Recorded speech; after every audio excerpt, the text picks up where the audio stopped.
Hello, Jessica. Hello, how you doing? Hi, thanks for coming on. I'm so happy that you're here. Thanks for having me, Michelle.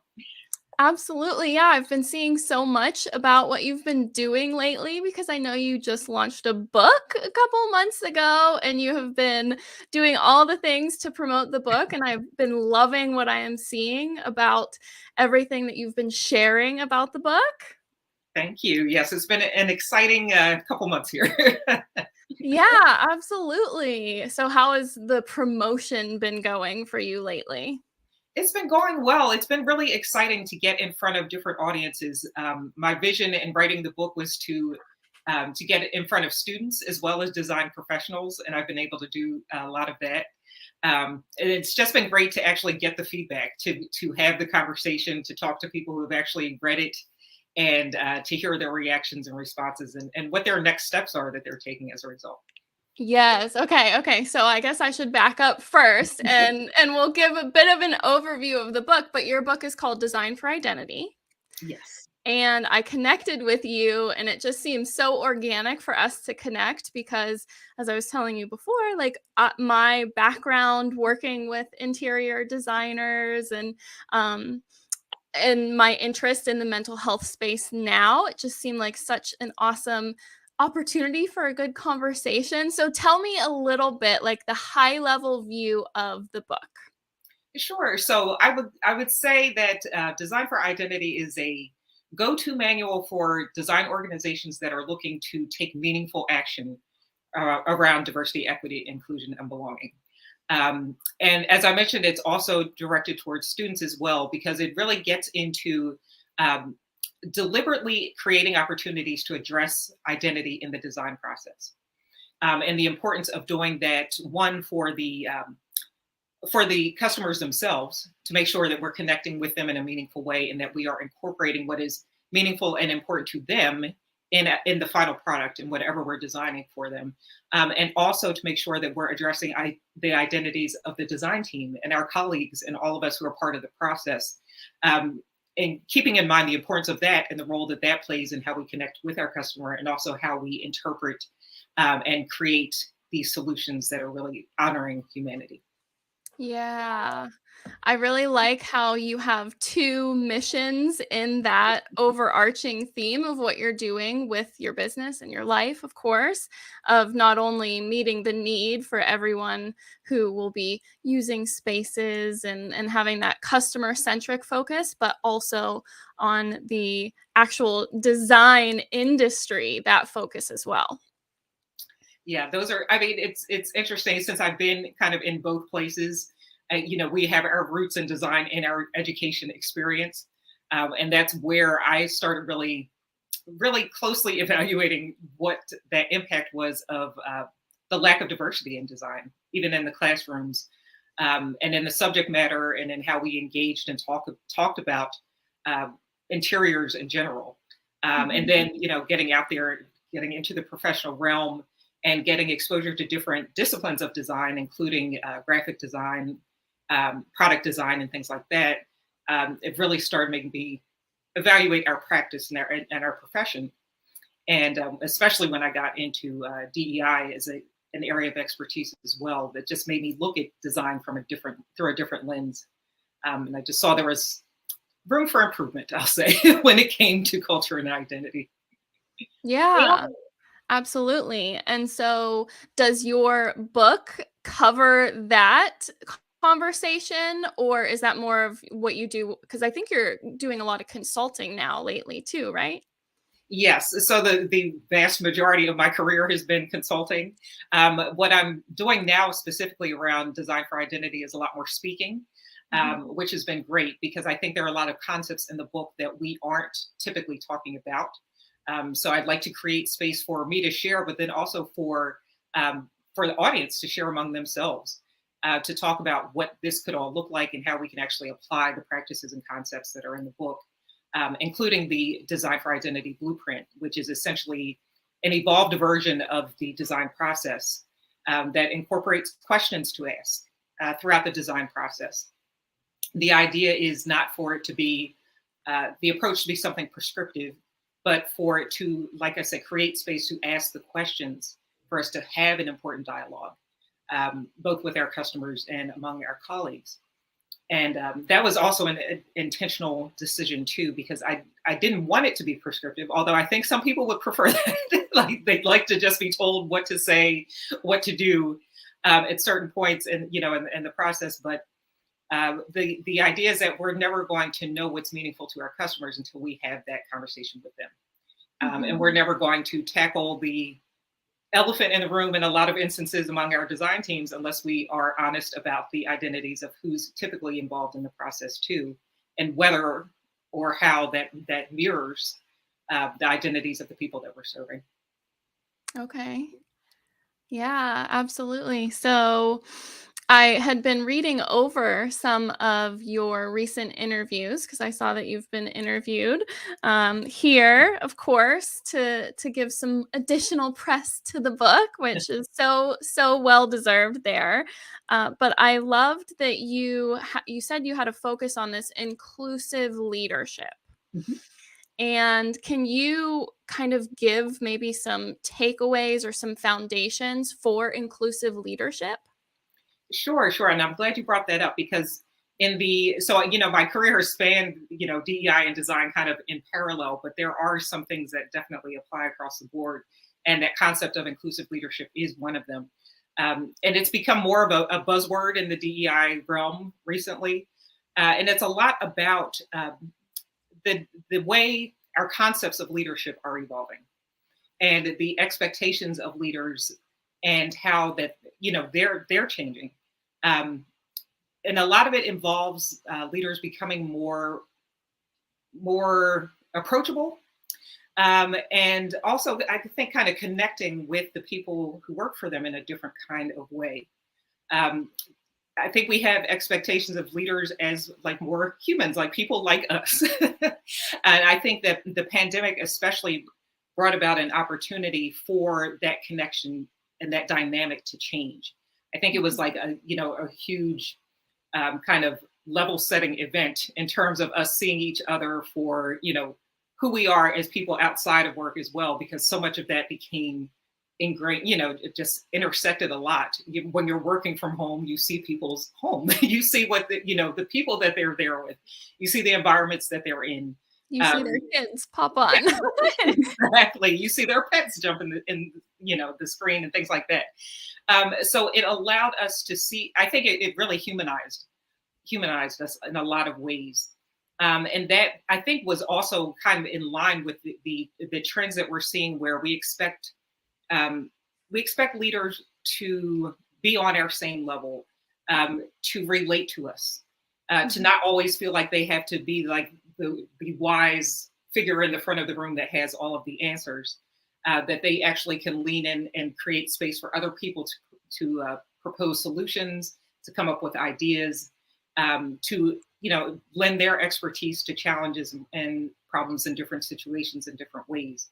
And in doing that, it takes down a lot of the barriers that typically were present in the past, and it could take away some of the hesitation people may have had to put a new idea on the table, or maybe to push back on maybe a policy or a decision that didn't quite resonate with them. So it's creating a different space for a different kind of conversation, which I will say I think some leaders may be finding challenging, because it is kind of a shift. Now I think they have to be in a place where they're willing to be questioned, and they're willing to provide answers, and they're also willing to say, "I don't know. Let's explore that. Let's work through it." Right. So there's a lot in flux there, but it does also make room for people to have a voice, for more people to have a voice. And in that concept of inclusive leadership, it's also about leaders being aware of who they are including and who they're not including, and being willing to engage differently, being willing Mhm. to be more aware and more present of even how they're showing up, to make sure that people are given, the same opportunities. They're being promoted based on their contribution and not their identity, and things like that too.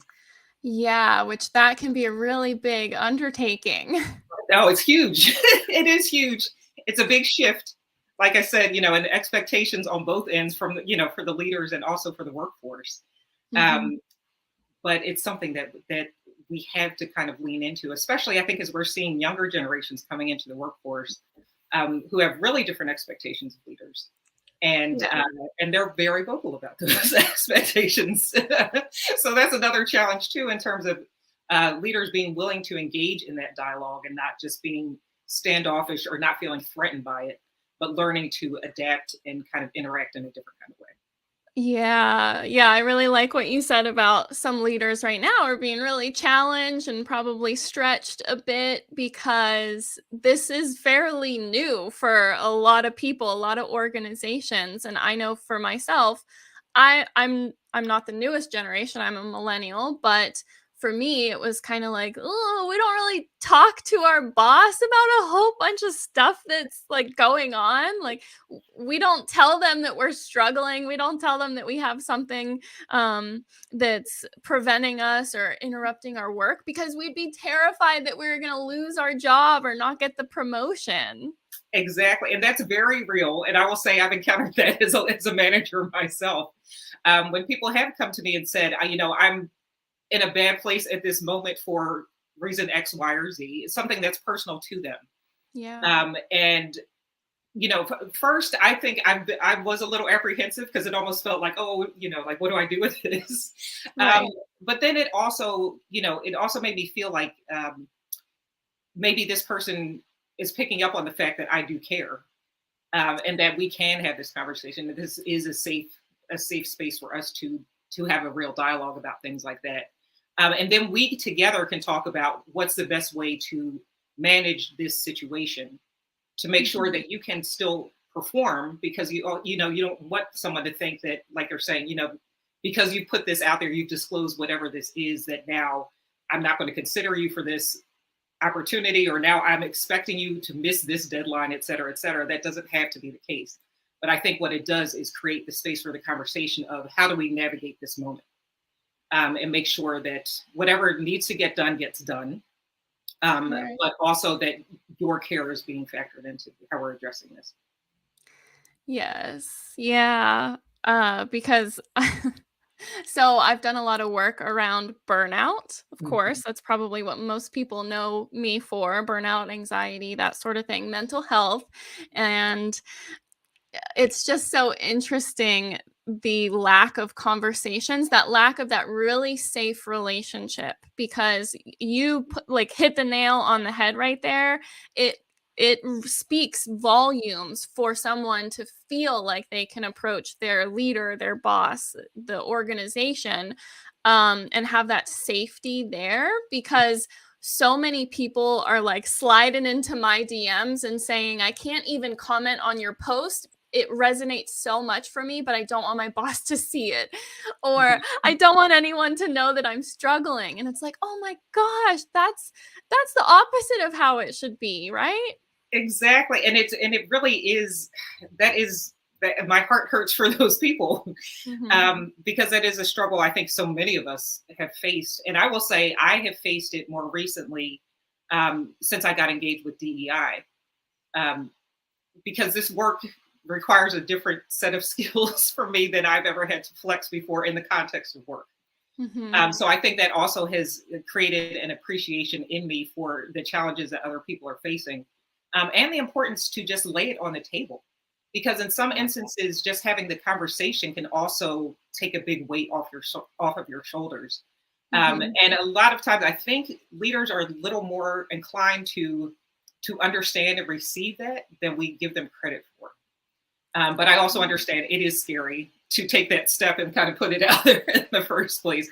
But from my experience, it's better to start addressing it, as things are kind of happening, as opposed to having it just be like a huge blow up. Like you reach that point where it's like, I can't take anymore. I'm taking the rest of the day off because I have nothing else to give. And they're just sitting there like, what just happened? Yes. Or being absolutely surprised that you are quitting the company. Exactly. Exactly. Yeah. Yeah. I completely get that. That's something that I'm hearing quite a lot of. So I think this is a very timely concern and a very timely just I mean, diversity in and of itself, DEI and B all together covers quite a lot. And so this applies to every organization, right? We can't just shut the door on it and just think, "Oh, that doesn't apply to me." It applies to everybody. Exactly. And I think that that's one of the struggles is people trying to make the connections between the terminology and how it shows up and action that they can take to promote, what those things mean and to really like embody those values and to demonstrate that you respect those things. Yeah. So I think that's another area of opportunity to really start talking about what that looks like when we talk about diversity. Does that can mean respecting that people are coming to work from all kinds of different circumstances, in any kind of mental spaces and any kind of physical spaces, and just acknowledging the realities of the things that make us us and make our experiences the way that they are, and how all of that does come into the office with us. You can't just check it at the door. um, Right. and being inclusive, once we acknowledge those identities and these challenges and these different experiences and perspectives, you know just embracing that and just accepting that that is what people's realities are. uh, Yeah, this is you know, real life. exactly.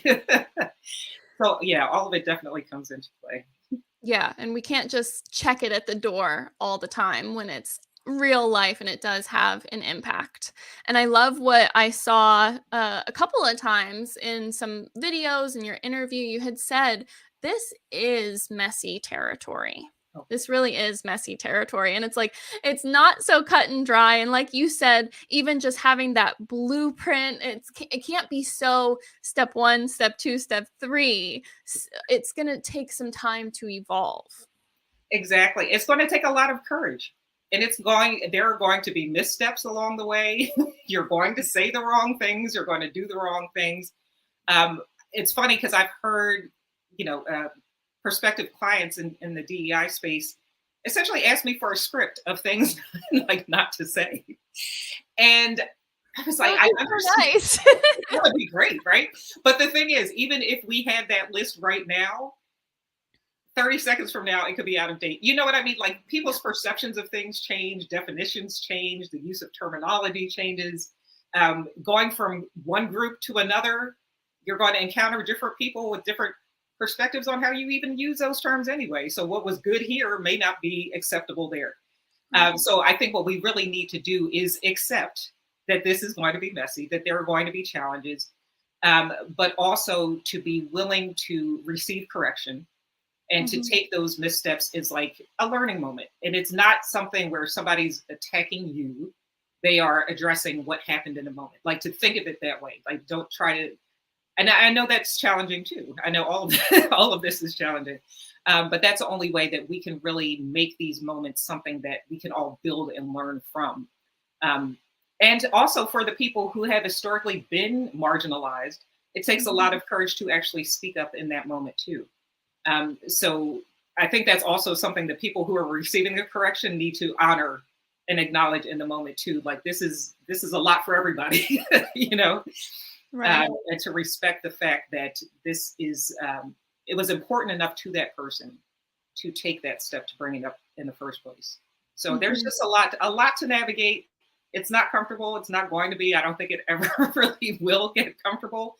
But if we can kind of shift our mindset to think of this as it's not an attack on individuals, it is creating opportunities for understanding. That's probably a better angle to approach it from. Yeah. Yeah. Well, this has been really, really great to talk to you about this and the book and everything that you've been working so hard on. I know that this has been just a giant effort. I mean, writing a book is always a giant effort. So to use all of your experience and be able to be in this place right now and then helping make the world a better place because I truly feel that's what this work is doing is helping make the world a better, happier, safer place for everyone, that deserves to be really recognized. So thank you for all of your efforts in this. Thank you. And thank you for the work you're doing and for the dialogue you're creating, because this all needs the attention that you're giving it. Absolutely. Yeah. I figure, well, we got to share, we got to get the word out. It's just so amazing to me when people will respond and say, that was really worthwhile to be listening to, or I really like what you had to say about this. This needs talked about more often. And so yeah, we welcome comments. We welcome looping us into conversation as this moves forward. And I'm really excited to watch where your work will go from here. Because I think work is going to look a lot different in like 3 to 5 years in this space specifically.